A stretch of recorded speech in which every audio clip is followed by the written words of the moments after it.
Wow, what a beautiful day. It is March, so some days are nice, other days are not. Hey, in this video, I finally meet the Squeaky Tree Homestead family in person.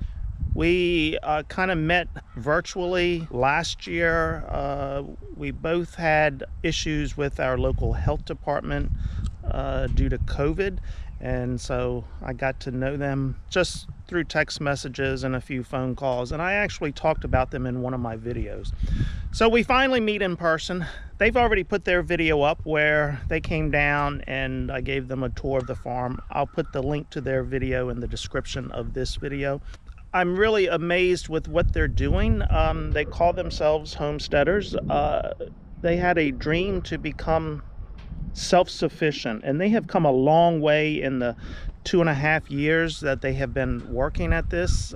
It's really something that more Americans need to be doing, I think. I'm still shaking my head in amazement over what they're doing with what they have. Great family. They've got 5 kids, very well-behaved kids, a good Christian family. As I said, they're trying to become self-sustainable, trying to grow a lot of their food. They're raising some animals as well. I probably don't explain it in the video that great what they're trying to do, but I'll just let you watch. Subscribe to their channel. Squeaky Tree Homestead is their channel name. So I hope you enjoyed the video. I enjoyed meeting with them. We will continue to meet and stay in touch. So. Okay, so today we've got something special going on. Anybody that has been watching my channel for at least the last year, you kind of know what I've been through with the health department, and that was about a year ago, and our issues with the health department. Because of some of those issues, I've come to meet a lot of new people. Well, these are some of the new people I've met. I introduced you to them about a year ago. This was the family who the police officer came knocking on their door one night about, what, 8 or 9 o'clock? Yeah. To serve them a notice to quarantine, but not only them, their kids as well. Because Dr. Brewster was on a high of some type, and she had all of this power. You know, they were having some issues with her just like we were. So we've come to know each other. We're finally meeting in person today. So I'm really happy that they were able to come down to the farm, and we're just going to do a little bit of talk about what I do, and then talk a little bit about what they do as well. You have one cow? Okay. So is the cow going to be for eating? No. Is it going to be to ride? No. What are you using the cow for then? To milk it. You have to feed the cow something, right? What do you feed the cow? Goat food. Okay. I'm learning something today. So they have a cow. I thought I was going to teach them something. They're teaching me something because they're feeding the cow goat food. All right, we're going to continue with this. So, do you guys want to explain why? Because it's her special sweet treat. Okay, so maybe this cow is somewhat normal because it does eat hay as well. Does it eat any of that? No. No. You know what that is, don't you? Corn. Corn. So is this the kind that you would eat, or the kind that your pigs and cows and chickens would eat? We would eat. You would eat it? Go ahead, try it. Let me know how it goes. You want to try some? Would you like to try some? Huh? No? Well, guess what? This is what your animals would eat. This is not what you would eat. I mean, you could. It's going to be a little hard on your teeth. And it's not going to taste good. Okay, but this is what I grow, is corn. This is one of the crops that I grow, is corn. So this corn would get ground up, and so you could take a hammer and make feed out of this. And see, you would just go like that, and you would have to crush that. So when your parents need to give y'all something to do, they could give you some corn, and then you could crush it, and now your chickens. This is a great idea, actually. Yes, I would eat this. No, I'm wondering why. So now you could feed this to your chickens because the chicken would have a problem eating the whole kernel and digesting it. But if you crushed it up like that, then you could feed it to the chickens. Do you know what that is? It's that. So have I stumped you? Do you know what it is? No. You want to guess? What does it look like? I know. You can hold it. Baby oranges. So are oranges, what color is an orange? Orange. Orange. What color is orange? Oh, orange. It's yellow. Yeah, that's right. No, it's orange. All right. Would you like to guess on what that is? How about a bean of some type? Maybe a soybean. Have you heard of soybeans? Soybean. Yeah, there we go. So, again, you can eat them. They're not as hard. They're not as hard as the corn. You want to try it? You can try one. You want to try one? Bite down on it. What do you think? You're gonna eat that, but you won't eat vegetables off of your plate. Because they're green. Right. This is orange. It looks like, yeah, it's orange. Right, exactly. Did you want to try one? No? Okay. Did you try it? You didn't like it? Yeah, I don't like it either. So this is another animal feed here. So again, this would be mashed up. You can mash this up as well. They're green beans. Yeah. They start out as green beans, but then they turn brown like this, and they're soybeans. So this would be mashed up as soybean meal and mixed in with feed to feed the chickens and the cows and the pigs and all of that. You don't eat it. What are you sitting on? But Oh, no, no. So look at this real close. Does this look like what you're feeding your cow? No. This is straw. So it's different from hay. Usually hay is like a green color, Yep. but this is straw. Do you know where the straw comes from? No? It just comes out of the air like that? yeah. Yeah, exactly. It comes from clouds. It comes from clouds. God makes the straw. Straw comes from wheat. Have you heard of wheat? Yeah. Yes. And what is wheat used for? Bread. I was getting ready to say you should know this because I saw you making pizza. Yeah. You were the pizza guy, apparently, right? Yeah. Mamma mia. Yes, exactly. Wheat is used to make bread. So a byproduct of wheat, so once the wheat is in the field and it's standing about this tall, and we have some growing out here, but it's not this tall yet. When wheat is out in the field growing, and it'll get about, stand up, let me see how tall you are. Yep, it'll get about this tall. So in a wheat field, we could hide him and we'd never see him again.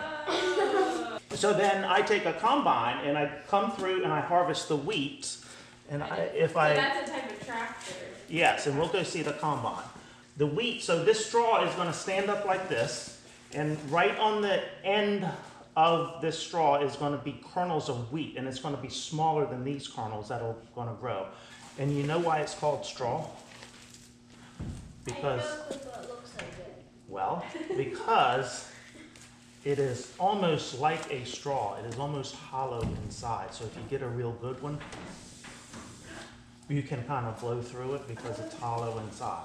Let's walk over here. How can two people ride on that? I will show you how two people can ride on that. So one of the things that we have to start with is taking a soil sample of our soil to know how much fertilizer to put down. So I just wanted to bring this out to show you. It may be a little wet now, but you want to get a clear area like this, and you're just going to go down, and you want about an 8-inch sample of dirt.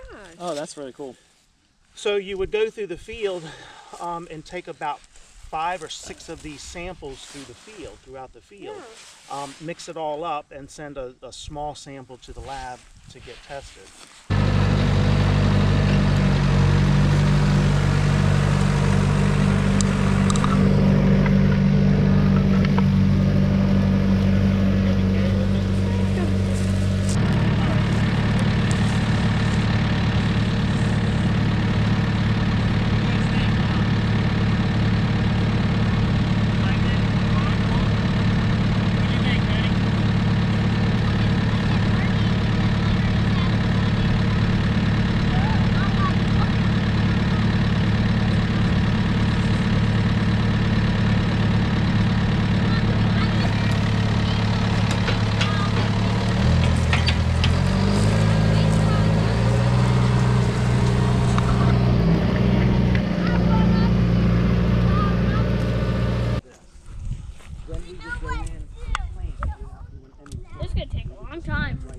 That's why we use a combine. Because they can do it in a fraction of the time. It could have already been done, all of these, by now. Oh, really? Mm-hmm. That's crazy. Because we cannot get any around us. Oh my. Some other substances, some other chemicals out there that will do the same thing. Farmers are in a holding pattern right now as far as what they're going to do, as far as what their crop rotation is going to be this year. Corn is very expensive to grow. And it's Stores the corn and stuff when he picks it up. Are you scared to get back down? Come on. I have out. Yeah, there you go. One foot after another. I'm not.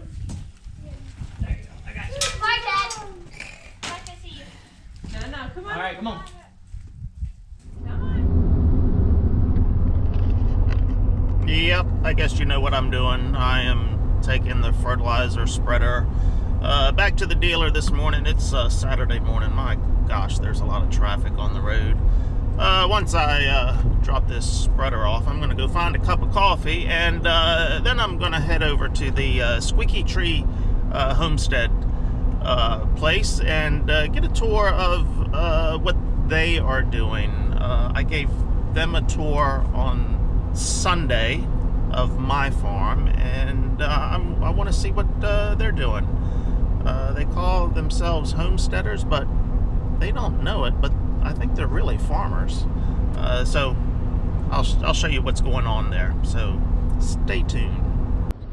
Oh yeah, look what I found. Something better than coffee. Girl Scout cookies, and my favorite, Thin Mints. 2 boxes. Well, okay, this morning I'm with the Squeaky Tree Homestead family. I gave them a tour on Sunday of my place, and now I'm going to get a tour of their place. They're going to show me their zebras and tigers. Right? Zebras and tigers? No, Yeah. cows, pigs, goats, chickens, dinosaurs, everything. Okay, dinosaurs. That's great. That's great. All right, you can hear the chickens in the background, so I'm not going to see any zebras apparently, but we'll see some other things. I said this before I got here, but they don't know it. But they're actually farmers. Did y'all know that? You're actually farmers. Big time now. You've hit the big time.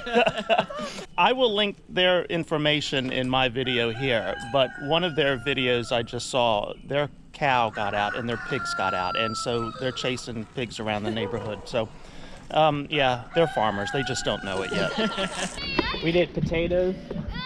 That's where the sand is. So Okay, we did yep. potatoes down there, and then we did cabbage and lettuces and strawberries and squash. The squash did horrible, but potato was great harvest. Strawberries we had a few because we just planted them. Then I took all the used hay from the fall from the goats and stuff. We didn't even have the cow. It was all used hay, and I covered the gardens and let it sit all winter. Okay, yeah. So then it just made this nice. Right. Let it soak, let worms get in there. What are the plans for the pigs that you've got here? So Rufus and Miss Fern are a breeding pair, and Okay. Templeton is going to be Lunch. our first meat pig. Okay. And then the babies that they have will be Right. Okay. pigs. Right. Yeah. Right. They were selling them for such a cheap price that we were like, we have to buy 3. Yeah. So at least one we can butcher, and then the 2. Because I noticed they all had names, and usually if you're going to butcher them, you don't give Well, them if names. they name them all. I'm the one that's gonna probably butcher it okay, anyway. got So it. the name, Right. so Templeton is from Charlotte's Web, and so that's the bad rat on there. So we're like, okay. So you can see how nice they are. Yeah, Versus yeah. the other ones would probably be here and be biting you, Right. trying to get food from you. Right. We're trying to choose things that were friendly. Okay. So So this fence right here was repurposed from somebody else. Nathaniel put this all in by himself pretty much. And then this he made the hay feeder rough cut with, lumber. and so this is also will be for when the animals have babies. Their goats are getting ready to have babies, and then we're gonna be breeding our cow. Are you milking her now? No.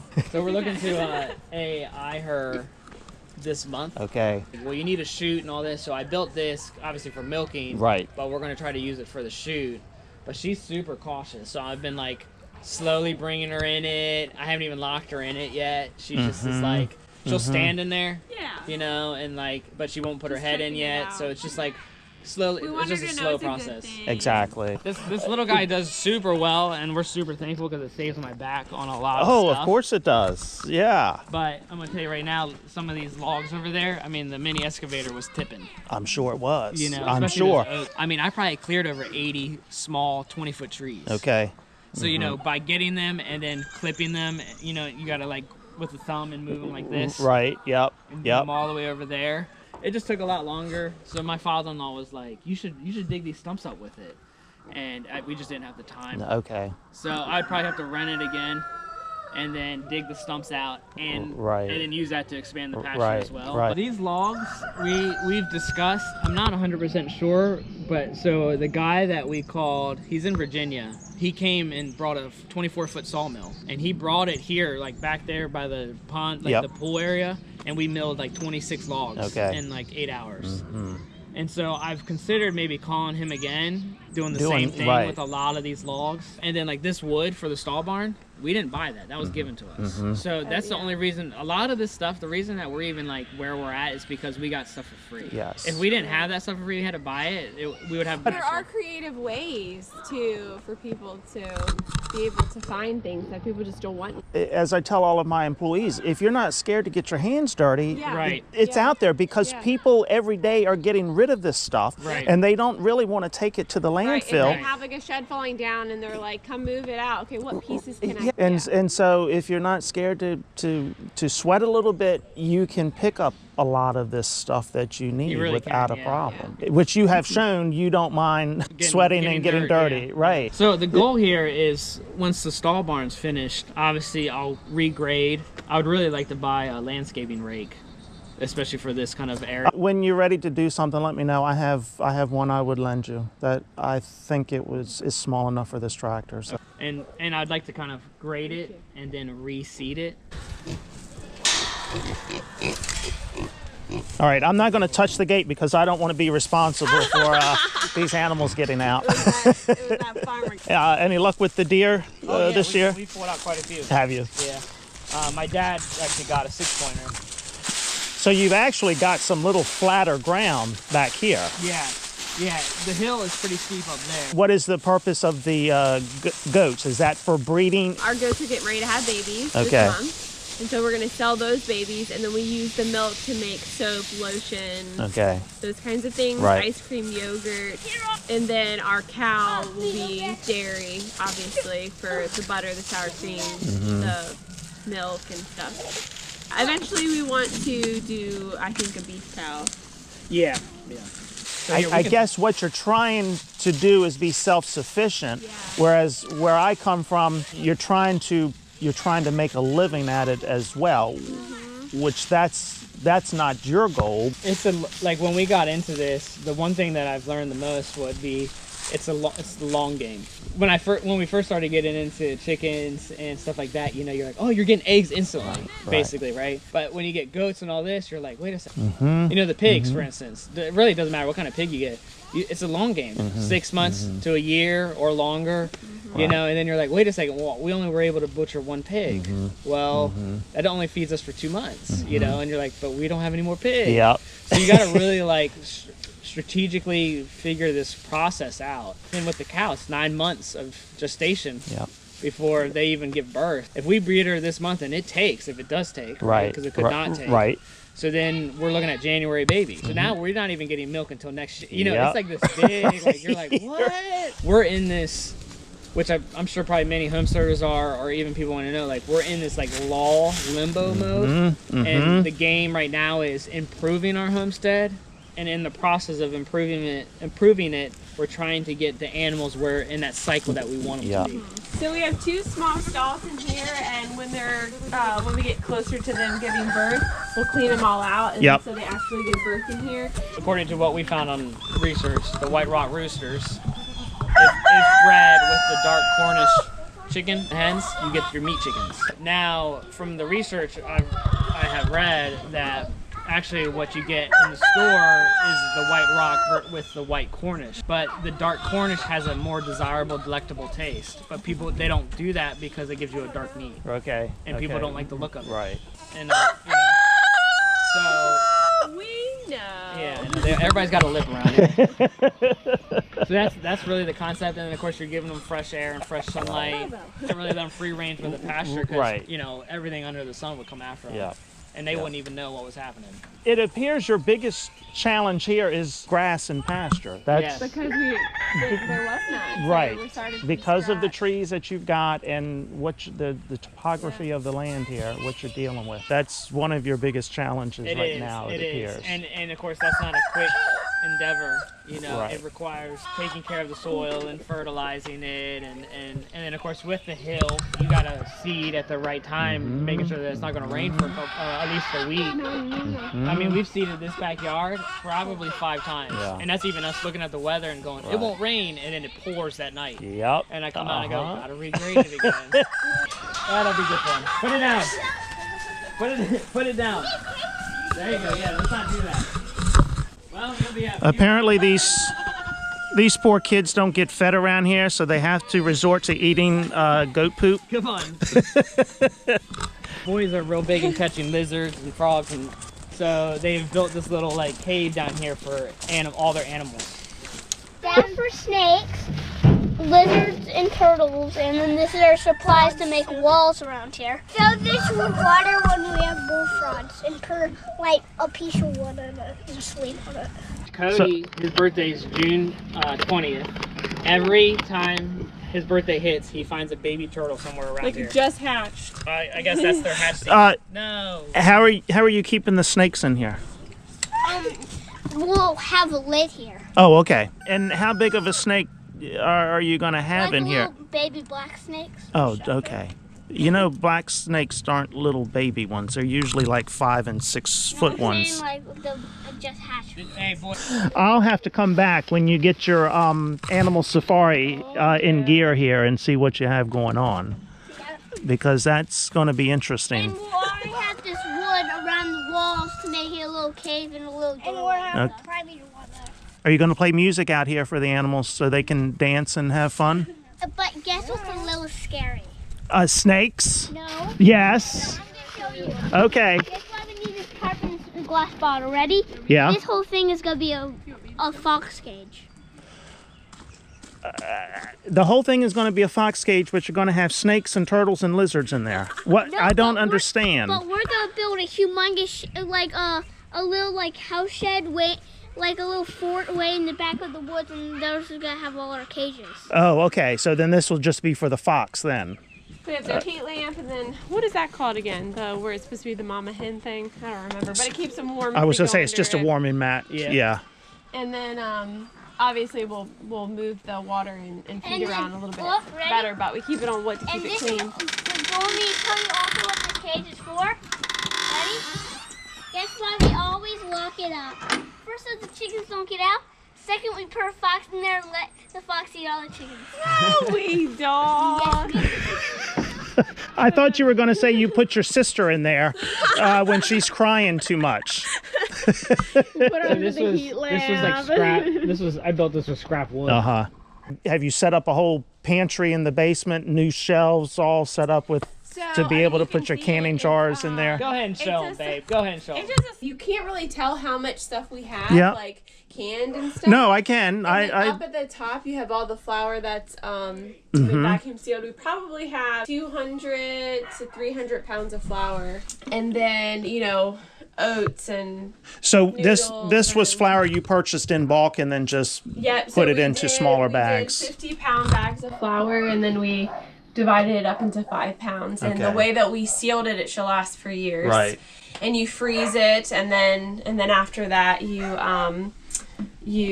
can put it on the shelf. So it's just about being prepared, and you're gonna eat it anyways. Yes, that's right. So you don't have to go crazy and do everything at one time. But Right. That is another thing that we're missing in this country now is as we get farther and farther removed from the farm. Yeah. It used to be most people grew up on a farm, and then it was the grandkids that would go back to visit the grandparents on the farm. Well, now we're getting removed to even the great grandkids maybe have somebody on a farm. They're not in the house playing video games or watching television. They're out here actually seeing and doing and learning. That is the important part, where they then have a brain and some common sense when they get into the real world to know, oh, that's not going to work. That's just stupid. It's no way Right, that's going to And work. they're actually getting strong and like using their brains differently. And so, even when we're around adults, they're like, "Well, have you tried this?" Or and it's neat to. Oh, here we go. This is going to be fun.